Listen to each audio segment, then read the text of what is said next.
When my daughter was a toddler, we used to come over to Spring Grove occasionally and have a picnic around the lakes among the cypress knees over here. And my daughter would always, she was trying to get her yayas out, and she would scramble in and out of these columns while I chased her.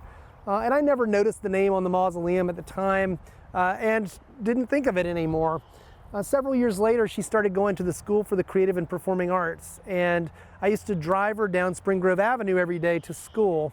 And we passed again and again and again a historical marker for the world's first glass door oven. And one day we had a little extra time, and so we stopped to read. All we could see was the headline.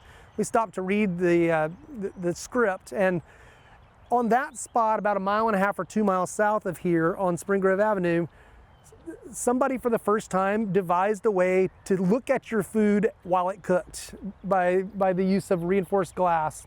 And at the time, I remember thinking that it seemed like kind of a second-rate distinction. It's not the kind of thing New York would need to claim. But the more I thought about it, the more amazing that seemed to me, that this thing that people have been doing for millennia. And this guy, whose name was Ernst Huenefeld, had devised a way to do it on that spot in Cincinnati in the early 1900s, I think around 1906.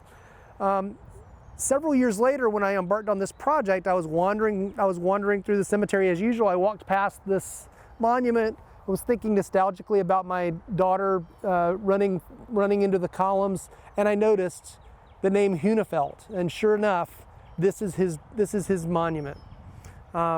It's another example among many while I was working on the book of finding surprising connections between my own personal history and between the history of the cemetery and its denizens.